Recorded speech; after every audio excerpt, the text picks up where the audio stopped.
2017년 10월 인류 역사상 처음으로 태양계 바깥에서 날아온 물체가 발견됐습니다. 과학자들은 처음엔 평범한 소행성인 줄 알았죠. 그런데 이 물체는 평범하지 않았어요. 길이가 폭의 10배에 달하는 기묘한 시가 모양이었고 혜성이라면 당연히 있어야 할 꼬리가 전혀 없었습니다. 더 이상한 건 움직임이었어요. 태양을 지나면서 중력만으로는 설명이 안 되는 가속을 보여줬거든요. 마치 무언가가 이 물체를 밀어주는 것처럼요. 하버드 대학의 천문학자는 진지하게 이렇게 말했습니다. 외계 문명이 보낸 탐사선일 수 있다고요. 물론 대부분의 과학자들은 자연적인 천체라고 주장했지만 그 어떤 가설도 이 물체를 완벽하게 설명하지 못합니다. 오우무아무아라고 이름 붙여진 이 수수께끼는 8년이 지난 지금도 풀리지 않았어요. 외계인이 보낸 우주선인지 그냥 이상하게 생긴 돌멩이인지 아무도 모릅니다. 그리고 지금 세 번째 성간 방문객이 초속 58km의 속도로 우리를 향해 돌진하고 있습니다. 이번엔 뭘까요? 새 아이 아틀라스 이야기를 시작해보겠습니다. 우리 인간은 우주의 광대함을 제대로 이해하기 어렵습니다. 태양계라는 익숙한 동네 안에서 목성, 화성, 지구 같은 친숙한 얼굴들과 함께 살아가고 있죠. 태양에서 명왕성까지의 거리가 약 60억 킬로미터인데 이것도 우주의 스케일로 보면 아무것도 아닙니다. 태양에서 가장 가까운 별인 프록시마 센타우리까지는 약 40조 킬로미터거든요. 빛의 속도로 달려도 4년이 넘게 걸리는 거리예요. 인류가 만든 가장 빠른 우주선으로는 수만 년이 걸립니다. 태양에서 180억 킬로미터 이상 떨어진 곳에 태양권 경계면이란 게 있어요. 이 경계를 넘으면 태양풍의 영향이 사라지고 진정한 성간 우주가 시작됩니다. 보이저 1호와 2호가 이 경계를 넘은 유일한 인공물체인데 1977년에 발사돼서 40년 넘게 날아가서야 겨우 그 문턱에 도달했거든요. 보이저 1호가 현재 태양에서 약 240억 킬로미터 떨어져 있는데 프록시마 센타우리까지는 아직 1600분의 1도 못 봤습니다. 성간 우주가 얼마나 광활한지 감이 오시나요? 그런데 그 성간 우주에서 반대 방향으로, 그러니까 우리 쪽으로 뭔가가 날아온다면 어떨까요? 2017년 이전까지 성간 우주에서 태양계로 들어온 것으로 확인된 천체는 단 하나도 없었습니다. 우리가 알던 모든 소행성과 혜성은 태양계 내부에서 태어난 존재들이었죠. 태양의 중력에 묶여서 수십억 년을 공전하는 친숙한 이웃들이었습니다. 오르트 구름이나 카이퍼 벨트에서 가끔 혜성이 날아오긴 했지만 그것들도 엄밀히 말하면 태양계의 일부예요. 2017년 10월 19일 하와이 마우이 섬에 있는 판스타스 망원경이 하늘에서 움직이는 점 하나를 발견했습니다. 판스타스는 지구 근접 천체를 감시하기 위한 망원경 시스템인데 매일 밤 하늘의 넓은 영역을 스캔하면서 새로운 소행성이나 혜성을 찾거든요. 처음에 천문학자들은 이게 그냥 평범한 소행성인 줄 알았습니다. 태양계에는 수백만 개의 소행성이 있으니까 새로운 걸 발견하는 건 특별한 일이 아니었죠. 하지만 며칠간 추적 관측을 하면서 궤도를 계산해보니 이건 완전히 다른 이야기였습니다. 이 물체의 궤도가 쌍곡선이었거든요. 쌍곡선 궤도가 뭐냐면 태양의 중력에 묶이지 않고 한번 스쳐 지나가서 영원히 사라지는 궤도예요. 일반적인 태양계 천체들은 타원 궤도를 돕니다. 태양 주위를 빙글빙글 도는 거죠. 하지만 쌍곡선 궤도를 가진 천체는 태양계 밖에서 들어와서 다시 밖으로 나가버립니다. 이 물체의 이심률은 약 1.2였어요. 이심률이 하나 이상이면 천체가 중심 천체의 중력을 탈출한다는 뜻입니다. 이건 이 물체가 태양계 밖에서 왔다는 결정적인 증거였죠. 계산에 따르면 이 물체는 검은 꼬자리 방향에서 날아왔는데 초속 약 26km의 속도로 성간 공간을 여행해왔습니다. 수백만 년, 어쩌면 수십억 년 전에 어떤 항성계를 떠나 은하계를 가로질러 여기까지 온 거예요. 천문학자들은 이 물체에 오우무아무아라는 이름을 붙였습니다. 하와이어로 먼 곳에서 온 첫 번째 메신저라는 뜻이에요. 공식 명칭은 원아이 2017일인데 한 아이는 첫 번째 성간 천체라는 의미입니다. 인류 역사상 최초로 확인된 다른 항성계에서 온 방문객이었죠. 전 세계의 천문학자들이 흥분했습니다. 다른 별 주변에서 형성된 물질을 직접 관측할 수 있는 전무후무한 기회였으니까요.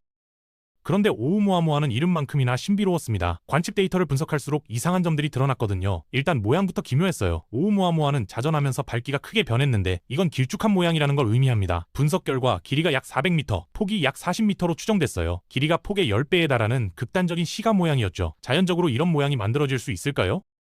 태양계의 소행성 중에 이렇게 극단적으로 길쭉한 건 거의 없습니다. 대부분은 감자처럼 울퉁불퉁한 형태거든요. 물론 긴 소행성이 아예 없는 건 아니지만 오우무아무아처럼 10대1 비율은 정말 드뭅니다. 일부 과학자들은 이 특이한 모양이 오랜 시간 동안 우주에서 충돌과 침식을 겪으면서 만들어졌을 거라고 설명했어요. 하지만 다른 과학자들은 이런 극단적인 모양이 자연적으로 형성되기 어렵다고 반박했죠.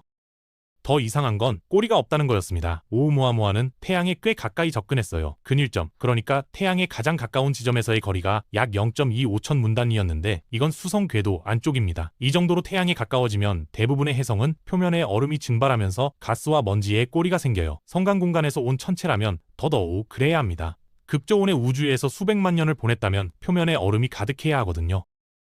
하지만 오umuam우아에는 꼬리가 전혀 없었습니다. 코마라고 불리는 가스 구름도 없었어요. 전 세계의 대형 망원경들이 관측했지만 그 어디에서도 가스 방 흔적을 찾지 못했습니다. 스피처 우주 망원경으로 적외선 관측을 해도 아무것도 안 나왔어요. 이건 오umuam우아가 완전히 건조한 암석 덩어리라는 뜻이었죠. 수백만 년을 성간 공간에서 보냈는데 얼음이 하나도 없다? 이건 정말 설명하기 어려운 부분이었습니다. 가장 논란이 된 건 비정상적인 가속이었어요. 오umuam우아가 태양을 지나 다시 멀어질 때 천문학자들은 이 물체의 궤적을 정밀하게 추적했습니다. 그런데 뭔가 이상했어요. 오umuam우아가 예상보다 빠르게 가속하고 있었거든요. 태양의 중력만으로는 설명이 안 되는 움직임이었습니다. 마치 보이지 않는 힘이 이 물체를 밀어주는 것 같았죠. 일반적인 해성이라면 이런 비중력적 가속을 설명할 수 있어요. 해성의 얼음이 태양열에 증발하면서 로켓처럼 가스를 뿜어내고 그 반작용으로 가속이 생기거든요. 하지만 오umuam우아는 가스 방출의 흔적이 전혀 없었잖아요. 꼬리도 없고 코마도 없는데 어떻게 가스 분출로 가속될 수 있죠? 이건 모순이었습니다. 바로 이 지점에서 아비 로브 하버드 대학 천문학과 교수가 대담한 가설을 내놓았어요. 2018년에 발표된 논문에서 그는 오umuam우아가 자연적인 천체가 아닐 수 있다고 주장했습니다. 구체적으로는 태양돈, 그러니까 태양광 압력으로 추진되는 인공 구조물일 수 있다는 거예요. 태양꽃은 아주 얇고 넓은 막으로 만들어져서 태양에서 오는 광자의 압력으로 가속됩니다. 만약 오umuam우아가 태양빛이라면 가스 방출 없이도 비중력적 가속을 설명할 수 있죠.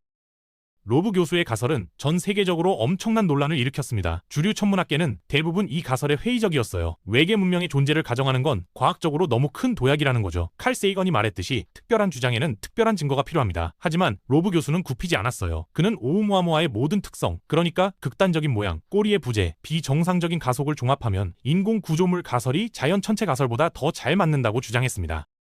물론 다른 과학자들도 가만히 있지 않았어요. 자연적인 설명을 찾기 위한 노력이 계속됐습니다. 2020년에는 오umuam우아가 고체 수소로 이루어진 빙산일 수 있다는 가설이 나왔어요. 고체 수소는 매우 낮은 온도에서만 존재하는데 성간 공간의 극저온 환경에서 형성될 수 있거든요. 이 수소가 태양열에 승화하면서 눈에 보이지 않는 가스를 방출해 가속을 일으켰을 수 있다는 거죠. 하지만 이 가설에도 문제가 있었습니다. 고체 수소 빙산이 수백만 년의 성간 여행을 견딜 수 있을지 의문이었거든요. 우주선이라고 불리는 고에너지 입자들이 수소를 분해해버릴 수 있어요. 2021년에는 또 다른 가설이 나왔는데 오umuam우아가 고체 질소 빙하의 파편일 수 있다는 거예요. 명왕성 같은 천체의 표면에서 떨어져 나온 질소 얼음 조각이 성간 공간을 떠돌다가 우리 태양계에 들어왔다는 거죠. 이 가설은 오umuam우아의 여러 특성을 설명할 수 있어요. 질소 얼음은 투명해서 가스를 방출해도 먼지꼬리가 안 생기고 오랜 시간 우주선에 깎여서 납작해질 수도 있거든요. 하지만 질소 얼음이 그렇게 먼 거리를 여행하면서 살아남을 수 있을지는 여전히 의문입니다. 결국 그 어떤 가설도 오umuam우아를 완벽하게 설명하지 못해요. 미스터리로 남아있는 거죠. 오umuam우아는 너무 빨리 지나갔습니다. 발견됐을 때 이미 태양에 가장 가까운 지점을 지난 후였고 초속 26km 이상의 속도로 멀어지고 있었거든요. 과학자들이 제대로 관측할 시간이 없었어요. 겨우 11일 동안 집중적으로 데이터를 수집했을 뿐입니다. 큰 망원경으로 스펙트럼을 분석하려고 했지만 오umuam우아가 너무 빨리 어두워져서 충분한 데이터를 얻지 못했죠. 일부 과학자들은 오umuam우아를 쫓아가는 우주 탐사선을 보내자고 제안했습니다. 프로젝트 라이라라고 불리는 이 계획은 핵추진 우주선을 보내서 오umuam우아를 따라잡고 근접 촬영을 하자는 거예요. 하지만 현재 기술로는 불가능에 가깝습니다. 오umuam우아는 이미 너무 멀리 갔고 앞으로도 계속 멀어질 거거든요. 우리가 평생 도달할 수 없는 곳으로 사라져버린 겁니다. 지금 오umuam우아는 태양에서 약 60억 킬로미터 이상 떨어져 있고 매초 약 26km씩 더 멀어지고 있어요. 2024년에는 해왕성 궤도를 넘었을 거고 앞으로 수만 년 뒤에는 다른 항성계 근처를 지나갈 겁니다. 그때 그 항성계에 지적 생명체가 있다면 그들도 우리처럼 이상한 물체가 지나간다고 놀랄지도 모르죠. 아니면 이미 그들이 보낸 탐사선이 원래 항성계로 돌아가는 중일 수도 있고요. 누가 알겠어요? 2년 뒤인 2019년 8월 30일 두 번째 성간 천체가 발견됐습니다. 이번엔 크림반도의 아마추어 천문학자 겐나디 보리소프가 직접 만든 65cm 반사 망원경으로 찾아냈어요. 보리소프는 원래 광학 엔지니어인데 취미로 해성을 찾는 사람이었죠. 그가 발견한 이 새로운 천체는 처음엔 그냥 평범한 해성처럼 보였습니다. 하지만 궤도를 계산해보니 20률이 3이 넘는 쌍곡선이었어요. 또 다른 성간 방대기였던 거죠. 두 아이, 보리소프라고 명명된 이 해성은 오umuam우아와 완전히 달랐습니다. 일단 명백한 해성이었거든요. 코마라고 불리는 가스와 먼지의 희미한 후광이 뚜렷하게 보였고 14만 킬로미터에 달하는 긴 꼬리도 갖고 있었어요. 태양에 접근하면서 활발하게 물질을 방출하는 전형적인 해성의 모습이었습니다. 오umuam우아의 미스터리한 모습과는 대조적이었죠. 보리소프 덕분에 과학자들은 오umu아무아 때보다 훨씬 많은 데이터를 수집할 수 있었습니다. 발견 시점이 태양에 접근하기 몇 달 전이었거든요. 충분한 시간을 가지고 관측할 수 있었죠. 허블 우주망원경, 캥 망원경, VLT 같은 세계 최고의 관측 장비들이 동원됐습니다. 스펙트럼 분석, 먼지 방출량 측정, 핵 크기 추정 등 다양한 연구가 진행됐어요. 분광 분석 결과 흥미로운 사실이 밝혀졌습니다. 보리소프의 일산화탄소 함량이 물에 비해 비정상적으로 높았거든요. 태양계의 일반적인 해성들과는 조성이 달랐어요. 일산화탄소는 물보다 낮은 온도에서 얼기 때문에 이 해성이 매우 차가운 환경에서 형성됐다는 걸 시사합니다. 과학자들은 보리소프가 적색 외성 주변의 저온 환경에서 태어났을 수 있다고 추측했어요. 적색 외성은 태양보다 훨씬 작고 어두운 별이에요. 표면 온도가 낮아서 주변 환경도 차갑죠. 이런 별 주변에서 형성된 해성은 일산화탄소를 더 많이 포함할 수 있습니다. 물이 얼어붙는 눈선보다 훨씬 먼 곳에서 일산화탄소도 얼어붙거든요. 보리소프의 조성은 이 해성이 태양계 해성들과는 다른 환경에서 왔다는 강력한 증거였습니다. 보리소프의 핵 크기는 약 1에서 2km로 추정됐어요. 오umu아무아보다는 컸지만 일반적인 해성치고는 작은 편이었죠. 먼지 방출량은 초당 약 50kg이었는데 꽤 활발한 활동이었습니다. 표면 색상은 약간 붉은색을 띠었는데 이건 유기물이나 오래된 표면의 특징이에요. 성간 구간에서 오랜 시간 우주선에 노출되면서 변색됐을 수 있죠. 보리소프는 2019년 12월 8일에 태양에 가장 가까이 접근했어요. 근일점 거리는 약 2000문위로 화성 궤도 바깥이었습니다. 오umu아무아만큼 태양에 가까이 가지는 않았죠. 그 후로 서서히 멀어지면서 어두워졌고 2020년 3월에는 핵이 두 조각으로 분리되는 것이 관측됐습니다. 태양열에 의한 스트레스로 부서진 거예요. 지금 보리소프는 다시 성간 공간을 향해 멀어지고 있습니다. 오umu아무아와 보리소프, 이 두 성간 방문객은 완전히 다른 모습을 보여줬어요. 오umu아무아는 미스터리 그 자체였지만 보리소프는 비교적 평범한 해성이었죠. 이건 성간 천체가 다양한 형태로 존재한다는 걸 보여줍니다. 어떤 건 건조한 암석 덩어리일 수 있고 어떤 건 얼음이 가득한 해성일 수 있어요. 각각 다른 항성계의 다른 환경에서 형성됐으니까요. 이 두 방문객 이후 6년간 성간 천체는 더 이상 발견되지 않았습니다. 과학자들은 성간 천체가 생각보다 드물거나 우리의 관측 장비가 충분히 민감하지 않은 건지 궁금해했죠. 아틀라스 망원경 시스템은 3년 동안 하늘을 스캔하면서 지구 근접 천체 1200개 이상을 발견했지만 성간 천체는 단 하나도 찾지 못했어요. 그러던 2025년 7월 1일 드디어 세 번째 손님이 모습을 드러냈습니다. 칠레의 리오우르타도에 위치한 아틀라스 망원경이 그날 밤 궁수자리 방향을 스캔하던 중 움직이는 점 하나를 발견했어요. 30초 노출 이미지 4장을 찍었는데 각 이미지에서 점의 위치가 조금씩 달랐거든요. 이건 이 물체가 배경 별들에 비해 빠르게 움직이고 있다는 뜻이었습니다. 태양계 천체의 전형적인 특징이죠. 아틀라스 프로젝트는 소행성 지구 충돌 최종 경보 시스템의 약자예요. 영어로 아스테로이드 타리스트리얼 임팩트 라스트 야러트 시스템이고 줄여서 ATAAS라고 부르죠. 칠레, 남아프리카, 하와이에 걸쳐 4대의 망원경으로 구성되어 있고 매일 밤 각 망원경이 약 800장의 이미지를 촬영합니다. 주요 임무는 지구와 충돌할 수 있는 소행성을 미리 발견해서 경고하는 거예요. 아틀라스가 특별한 이유가 있습니다. 다른 천체 탐사 프로그램들과 달리 은하면을 관측할 수 있거든요. 은하면은 우리 은하의 대부분의 질량이 모여있는 밝은 원반 모양의 영역이에요. 밤하늘에서 은하수가 보이는 그 부분이죠. 판스타스나 카탈리나 스카이 서베이 같은 다른 프로그램들은 이 영역을 촬영하면 과다 노출이 발생해서 보통 피합니다. 너무 밝아서 희미한 천체가 묻혀버리거든요. 하지만 아틀라스는 이 밝은 영역도 관측할 수 있도록 설계됐어요. 그래서 다른 망원경들이 놓칠 수 있는 천체를 찾아낼 수 있죠. 새 아이 아틀라스가 궁수자리 방향에서 왔다는 건 은하 중심 방향이라는 뜻인데 다른 탐사 프로그램이었다면 놓쳤을 수도 있습니다. 아틀라스의 특별한 능력이 빛을 발한 거예요. 처음에 이 물체는 A11PL3G라는 임시 명칭을 받았어요. 발견 보고서가 매사추세츠주 케임브리지에 있는 소행성 센터로 전송됐고 센터에서는 이 물체의 궤도를 계산하기 시작했습니다. 소행성 센터는 국제천문연맹 산하기관으로 태양계 내 소천체들의 공식 명명과 추적을 담당하거든요. 새로운 소행성이나 해성이 발견되면 먼저 여기로 보고됩니다. 흥미로운 사실이 밝혀졌어요. 캘리포니아의 지위키 천체 관측소와 다른 세대의 아틀라스 망원경이 사실 6월 14일부터 이 물체를 이미 촬영해두고 있었거든요. 발견하기 전에 이미 카메라에 찍혀 있었던 겁니다. 이런 걸 사전 발견 관측이라고 하는데 아카이브를 뒤져보면 발견 전에 찍힌 이미지들을 찾을 수 있어요. 이 데이터들은 궤도를 정밀하게 계산하는데 매우 유용합니다. 모든 데이터를 종합한 결과 소행성 센터는 이 물체가 쌍곡선에 매우 이심률이 높은 궤도를 가지고 있다는 걸 알아냈어요. 이심률이 무려 6이었습니다. 오umu아무아가 1.2, 보리소프가 3.4였으니까 새 아이 아틀라스는 역대 가장 극단적인 쌍곡선 궤도를 가진 성간 천체예요. 이건 이 물체가 엄청난 속도로 태양계에 진입하고 있다는 뜻이었죠. 이 발견으로 물체는 새 아이 아틀라스라는 공식 명칭을 받았습니다. 새 아이는 세 번째 성간 천체라는 뜻이고 아틀라스는 발견한 망원경의 이름이에요. 하지만 이게 끝이 아니었어요. 소행성인지 해성인지 결정해야 했거든요. 처음에는 확실하지 않았습니다. 성간 공간에서 온 천체가 반드시 혜성인 건 아니니까요. 오우무아무아도 처음엔 혜성인 줄 알았다가 소행성으로 재분류됐었죠.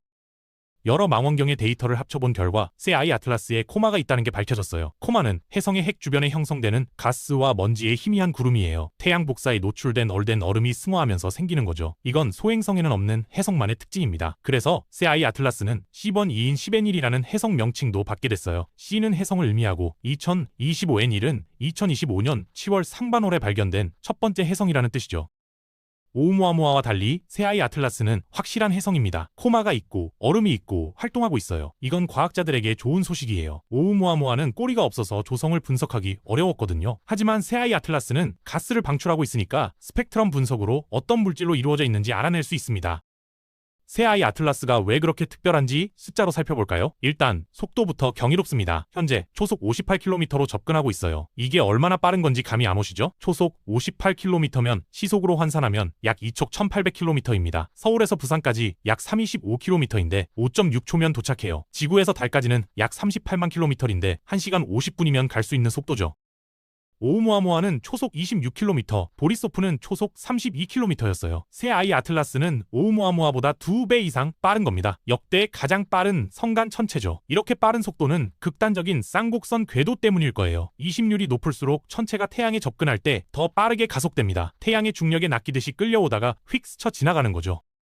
크기도 압도적입니다. 새아이 아틀라스의 핵 지름은 약 10km로 추정돼요. 이건 알베도, 그러니까 반사율 추정값을 바탕으로 계산한 거예요. 물체가 얼마나 밝은지, 태양에서 얼마나 떨어져 있는지를 알면 크기를 추정할 수 있거든요. 오umu아무아는 길이가 400m 정도였고 보리소프의 핵은 1에서 2km 정도였어요. 새아이 아틀라스는 오umu아무아보다 20배 이상 크고 보리소프보다도 5배에서 10배 큰 겁니다. 밝기도 역대 최고예요. 올해 5월 말까지만 해도 이 혜성은 20등급 정도로 꽤 어두웠어요. 등급이 높을수록 어두운 건데 20등급은 맨눈으로는 절대 못 보고 큰 망원경으로도 힘겨운 밝기입니다. 하지만 발견될 무렵에는 17.7에서 17.8등급까지 밝아졌어요. 2등급 이상 밝아진 건 상당히 빠른 변화입니다. 천문학에서 1등급 차이는 밝기가 약 2.5배 차이 나거든요. 2등급이면 약 6배 밝아진 거예요. 천문학자들은 새아이 아틀라스의 회전 특성도 연구했습니다. 하와이에 있는 2대의 0.36m LCO 망원경, 그러니까 라스 쿠브레스 천문대 소속 망원경으로 1시간 동안 연속 관측을 했어요. 목표는 이 혜성의 광도 곡선을 파악하고 자전에 따른 밝기 변화가 있는지 확인하는 거였죠. 광도 곡선이 뭐냐면 시간에 따른 밝기 변화를 그래프로 나타낸 거예요. 관측 결과 새아이 아틀라스의 자전 주기가 약 3쪽 9옵시간이라는 걸 알아냈습니다. 지구의 하루가 24시간이니까 새아이 아틀라스는 지구보다 5시간 더 느리게 자전하는 셈이에요. 그런데 놀라운 발견이 있었어요. 광도 곡선이 매우 평평했거든요. 29시간 주기 동안 밝기 변화가 고작 0.2등급밖에 안 됐습니다. 이게 왜 중요하냐면 오umu아무아는 광도 변화가 엄청 컸거든요. 자전하면서 밝기가 10배 이상 변했어요. 이건 길쭉한 모양이라서 넓은 면이 지구를 향할 때와 좁은 면이 향할 때 반사되는 빛의 양이 크게 다르기 때문이에요. 하지만 새아이 아틀라스는 밝기 변화가 거의 없으니까 비교적 균일한 형태를 가지고 있을 가능성이 높습니다. 아마도 구형에 가까운 모양일 거예요. 새아이 아틀라스에는 꼬리도 있습니다. 오umu아무아에는 없던 거죠. 소행성 센터의 보고에 따르면 하늘에서 약 산초각에 걸쳐 280도 방향으로 뻗어있는 꼬리가 관측됐어요. 산초각은 굉장히 작은 각도예요. 보름달의 지름이 약 1800각이니까 그 600분의 1 정도 길이인 거죠. 이미지에서 코마에 묻혀서 잘 안 보이는 경우가 많습니다. 하지만 아마추어 천문학자들의 추가 관측으로 꼬리의 실제 길이가 밝혀졌어요. 미겔 알라콘과 동료들이 관측한 결과 꼬리가 2만 5천 km 이상 뻗어 있다는 걸 확인했습니다. 지구 지름이 약 12,700km니까 지구 2개를 나란히 놓은 것보다 긴 거예요. 하지만 보리소프의 꼬리는 14만 km였으니까 그에 비하면 짧은 편이죠. 표면 색상도 흥미롭습니다. 새아이 아틀라스는 태양보다 상당히 붉은색을 띠고 있어요. 스펙트럼 분석 결과 외부 소행성대의 D형 소행성보다도 약간 더 붉은 것으로 나타났습니다. 이런 붉은 색상은 보통 유기물이 풍부하거나 오래된 표면의 특징이에요. 성간 공간에서 수백만 년 동안 우주선, 그러니까 고에너지 입자들에 노출되면서 표면이 변질됐을 수 있죠.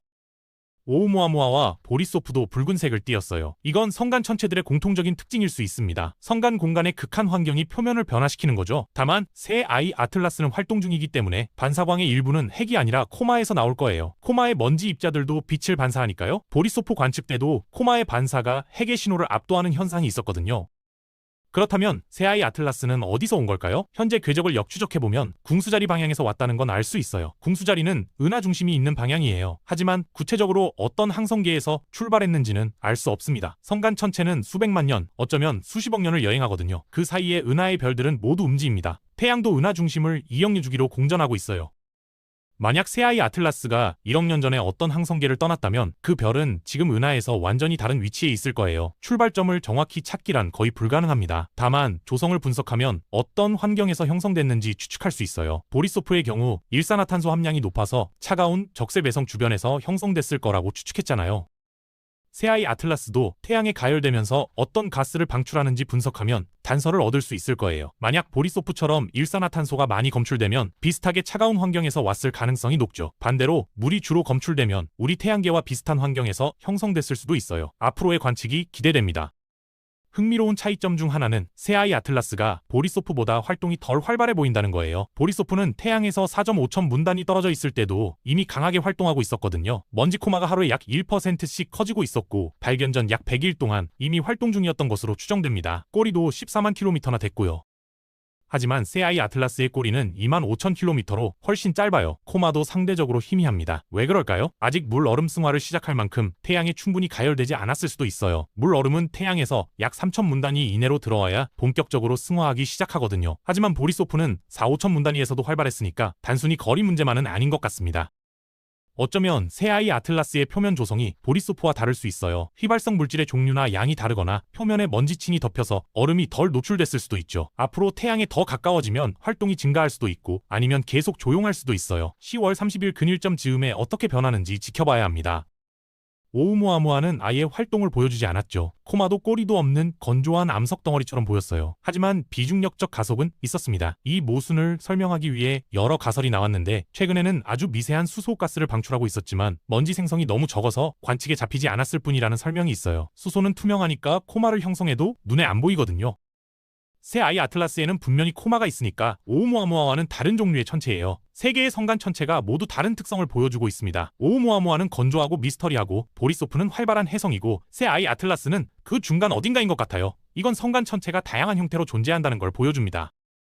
새아이 아틀라스의 발견은 성간 천체의 밀도를 다시 추정할 기회를 줬어요. 발견 직후 발표된 논문에서 과학자들은 우주 1세제곱 천문 단위당 성간 천체 밀도가 약 0.001개에 불과하다고 추정했습니다. 이건 오우무아무아와 보리소프 발견 당시의 추정치보다 훨씬 낮은 수치예요. 이 추정은 아틀라스 망원경이 지난 3년간 하늘을 스캔하면서 성간 천체를 하나밖에 찾지 못했다는 사실에 기반합니다. 만약 성간 천체가 흔하다면 더 많이 발견됐어야 하거든요. 물론 이 추정에는 불확실성이 있어요. 아틀라스가 새아이 아틀라스보다 작은 물체는 탐지하지 못했을 수도 있고 어두운 천체는 놓쳤을 수도 있죠.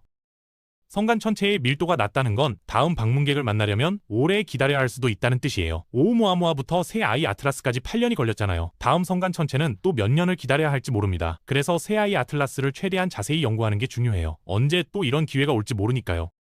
지구와의 충돌 가능성이 걱정되시나요? 걱정 마세요. 새아이 아틀라스는 지구에 전혀 위협이 되지 않습니다. 가장 가까이 접근할 때도 약 1.6천 문단위 거리를 유지해요. 1천 문위는 지구에서 태양까지의 거리 약 1억 5천만 킬로미터예요. 6천 문단위면 약 2억 4천만 킬로미터인 거죠. 지구에서 달까지 거리가 약 38만 킬로미터니까 달보다 600배 이상 먼 거리입니다. 10월 30일에 태양에 가장 가까이 접근하는데 그때 거리가 약 4천 문단위예요. 화성궤도 바로 안쪽 정도입니다. 오우무아무아는 0.25천 문단위까지 접근해서 수성궤도 안쪽까지 들어갔었는데 새아이 아틀라스는 그만큼 가까이 가지는 않아요. 근일점 이후에는 다시 태양에서 멀어지면서 성간 공간으로 돌아갈 겁니다. 현대 과학의 장점 중 하나는 전 세계 사람들이 함께 참여할 수 있다는 거예요. 새아이 아틀라스도 마찬가지입니다. 전문 천문학자뿐만 아니라 아마추어 천문학자들도 관측에 참여하고 있어요. 천문학자 전보라는 온라인 포럼이 있는데 우주 애호가들이 자신의 관측 결과를 실시간으로 공유하고 있습니다. 매일 새로운 이미지와 데이터가 올라오고 있어요. 뉴질랜드 캔터베리 대학의 미셸 베니스터 교수는 이전 두 성간 천체 연구가 과학적으로 변혁적인 기회였다고 말했어요. 오우무아무아와 보리소프 덕분에 성간 천체학이라는 새로운 분야가 열렸고 다른 항성계에서 온 물질을 직접 분석할 수 있게 됐거든요. 새아이 아틀라스도 마찬가지의 흥분을 불러일으킬 거라고 합니다. 여러분도 직접 관측에 참여할 수 있어요. 지상 망원경으로 9월부터 이 혜성을 관찰할 수 있는데 태양 뒤로 사라지기 전까지요. 10월 말 근 1점 즈음에는 태양과 가까워서 관측이 어렵고 12월 초에 태양 반대편으로 나오면 다시 볼 수 있습니다. 아마추어용 중형 망원경으로도 촬영할 수 있을 거예요. 망원경이 없어도 괜찮습니다. NASA의 JPL 호라이즌스 웹사이트에서 새 아이 아틀라스의 실시간 위치를 확인할 수 있어요. 태양계 내에서 이 해성이 어디 있는지, 어떤 속도로 움직이고 있는지 볼 수 있죠. 지금 확인해 보시고 나중에 다시 확인해서 얼마나 이동했는지 비교해 보는 것도 재미있을 거예요. 오umu아무아는 여전히 미스터리로 남아 있습니다. 외계 문명의 우주선이라는 가설은 대부분의 과학자들에게 받아들여지지 않았지만 완전히 부정되지도 않았어요. 아비 로비 교수는 여전히 자신의 주장을 굽히지 않고 있고 2021년에는 갈릴레오 프로젝트라는 새로운 연구 프로그램을 시작했습니다. 외계 문명의 증거를 과학적으로 탐색하는 프로젝트예요. 물론 새아이 아틀라스가 외계 우주선일 가능성은 낮아요. 분명한 해성의 특징을 보여주고 있으니까요. 코마가 있고 꼬리가 있고 얼음이 승화하고 있습니다. 자연적인 천체의 전형적인 모습이죠. 하지만 오umu아무아처럼 이상한 게 또 나타나면 어떨까요? 언젠가 정말로 설명할 수 없는 물체가 나타날 수도 있습니다. 그때가 되면 외계 문명 가설을 진지하게 고려해야 할지도 모르죠.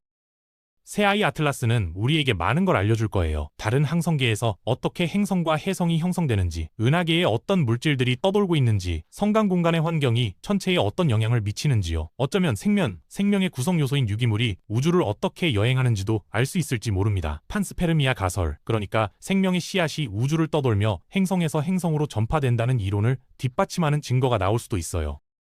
이 용감한 성간 여행자가 어떤 비밀을 품고 있을지 기대됩니다. 정말 먼 길을 왔어요. 어쩌면 수십억 년 전에 다른 항성계에서 출발해서 은하계를 가로질러 우연히 우리 태양계를 지나가는 순간에 우연히 우리가 발견한 겁니다. 천문학적인 확률이죠. 이 해성이 지나간 뒤에는 다시 성간 공간으로 사라져서 또 수백만 년을 여행할 거예요. 어쩌면 다른 항성계에서 다른 지적 생명체가 이 해성을 발견할 수도 있겠죠. 성간 우주에서 온 세 번째 손님, 새 아이 아틀라스의 여정을 함께 지켜봐주세요. 오umu아무아가 남긴 수수께끼에 대한 답이 될 수도 있고 또 다른 미스터리를 안겨줄 수도 있습니다. 어느 쪽이든 우리는 우주에 대해 조금 더 알게 될 거예요. 그리고 정말 어쩌면 우리가 우주에서 혼자가 아니라는 힌트를 얻게 될지도 모릅니다.